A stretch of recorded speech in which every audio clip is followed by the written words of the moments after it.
The Last Night of Rothenburg. Chapter 9. The City Above the Death. The sun, such as it was, hung like a dull coin in the sky, half devoured by a horizon of fog and ruin. They had escaped Sondrio, but the images still haunted them. The empty eyes of the eaters. The way they moved, half-human, hollow-eyed things driven by a desperate, unnatural hunger. Caspar's death, Beryl's slow decay. It had all begun to blur. Only Conrad's heavy footfalls and Isolde's silent watchfulness kept Wilhelm anchored to the present. He no longer trusted his own memory to hold him.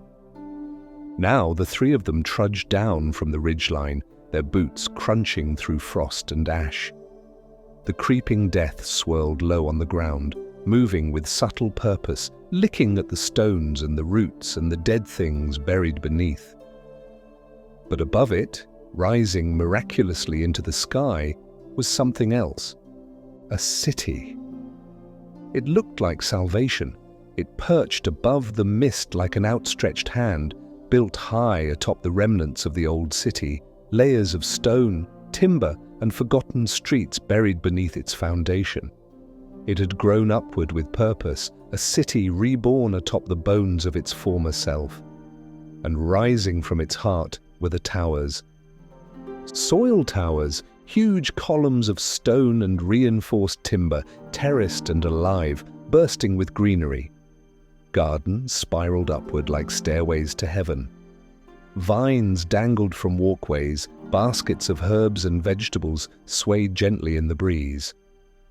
Irrigation systems traced the edges, glinting in the sun, funneling clean water through the heights of the city. Wilhelm stopped walking. Conrad bumped into him. "What?" Wilhelm didn't answer. He was staring, jaw slack. Isolde had fallen to her knees. They were all thinking the same thing. This couldn't be real. The three made their way to a road, a proper road, leading up toward the gates. Smooth stones lined it, swept clear of snow and soot. It had not been reclaimed by the creeping death. Even as they walked, the mist receded. It refused to touch this place. As they approached, the gates opened before they could knock. A woman stood there, clean tunic, dark gloves, hair tied back. Her face was free of the lesions, the decay, the bruised sickness of those who lived in the outside world.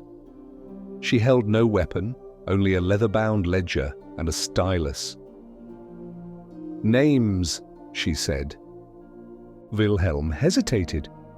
"We are..." The woman raised an eyebrow. "Survivors. That's enough for now, but we keep records. For memory. Memory matters here. It's how we stay human." Conrad shifted uneasily. Isolde stood, brushing ash from her knees. "I am Isolde. That's Conrad. And Wilhelm."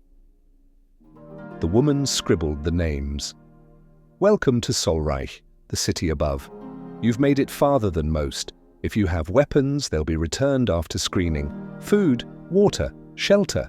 We'll provide everything you need." Wilhelm blinked. "Just like that?" She looked at him then, truly looked at him, and something in her gaze was deep and weathered. "You've earned it. All of you, come." They were ushered through the gate, past a second wall lined with sentries who did not raise their weapons. Instead, they bowed slightly, respectful. A small crowd had gathered behind the walls, children with clear eyes, old men without tremors, women with healthy babies strapped to their chests. It didn't feel like the poisoned world outside. The air was sweet, almost unnaturally so, and carried the faintest trace of something metallic, like iron laced with lavender. The scent lingered in Wilhelm's nose, oddly pleasant, yet unfamiliar, and for a moment he wasn't sure if it was truly fresh air or something carefully crafted to seem that way. They were brought through winding stairways and elevators operated by pulleys and strong-backed workers. The higher they went, the cleaner the air became. Birds fluttered between the terraces. Bees buzzed. They passed entire gardens of potatoes, beans, cabbage, and strange fruits Wilhelm had never seen. The air smelled of rosemary and thyme. They entered a grand hall carved from white stone and timber, lined with glass windows that overlooked the valley below. A long table awaited them.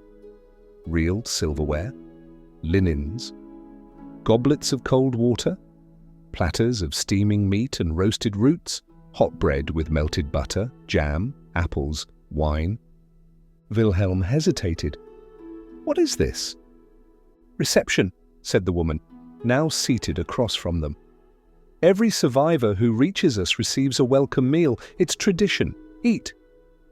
Conrad didn't wait. He tore into a leg of lamb like a starving beast. Isolde, cautious, took only a slice of bread at first, but the smell overtook her, and she ate in earnest. Wilhelm was the last to eat. He reached for the bread with trembling fingers, overwhelmed by the scent of roasted herbs and fresh butter. As he bit into it, the warmth of the food spread through him like a miracle. Tears welled unexpectedly in his eyes, hot, unbidden, and unstoppable. He chewed slowly, savoring every texture, every note of sweetness in the jam, every grain of salt on the crust.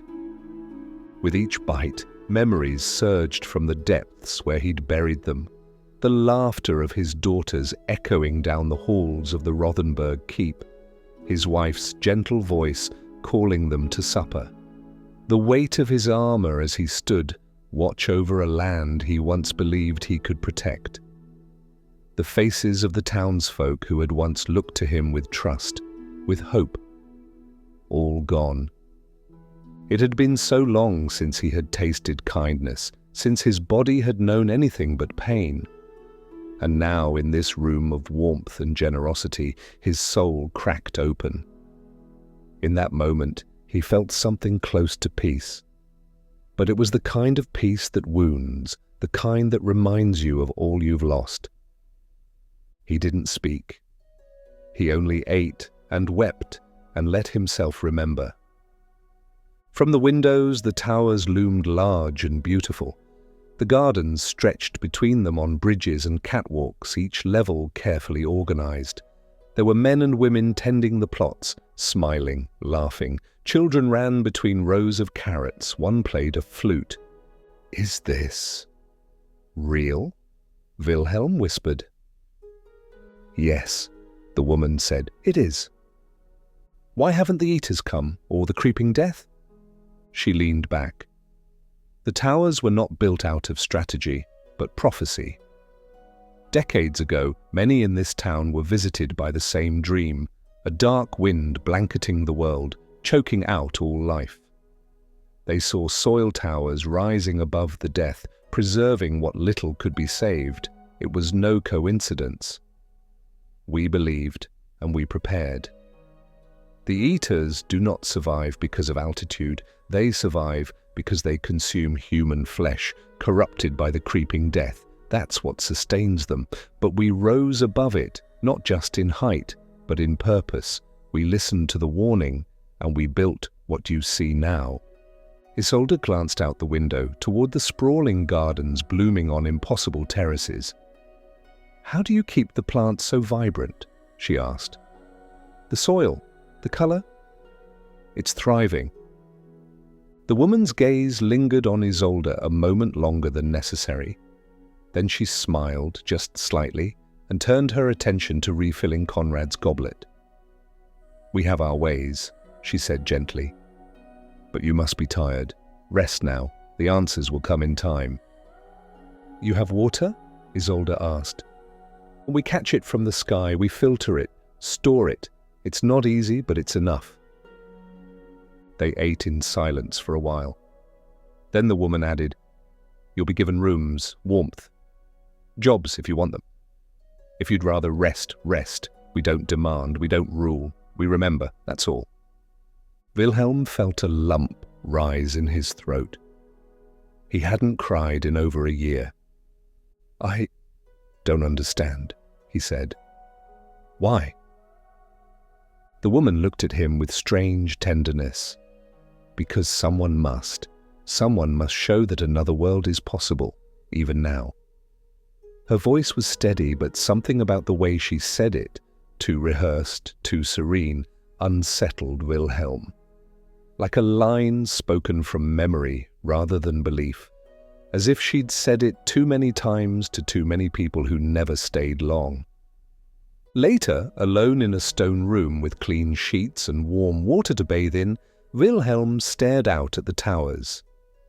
A strange warmth buzzed faintly in his limbs, not unpleasant, almost soothing, but enough to make him pause. He rubbed his eyes, blaming exhaustion, but the feeling clung to him like fog. Still, he tried to let himself feel peace. Wilhelm lay in a bed softer than any he could remember, his body clean for the first time in months, his belly full, his heart, if only briefly, unburdened. For a fleeting moment, the past slipped away. There was no creeping death, no ruined castles, no haunted forests, just warmth, stillness, safety. He let himself cry again, quietly this time.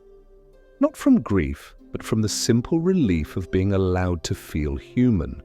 The weight that had pressed on him since Rothenburg eased just enough to let in a sliver of peace.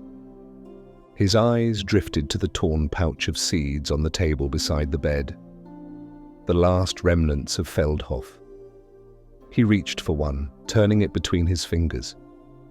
It was soft, weathered, but still whole, still alive. And in that moment, it didn't feel like loss. It felt like hope, like something waiting. For the first time in years, Wilhelm laid his head down and let sleep take him. He drifted into sleep gently, the warmth of the bed wrapping around him like a long-lost embrace. Dreams began to flicker behind his eyes, soft, wordless, free of fear. Then from somewhere deep in the stone corridors, Isolde screamed.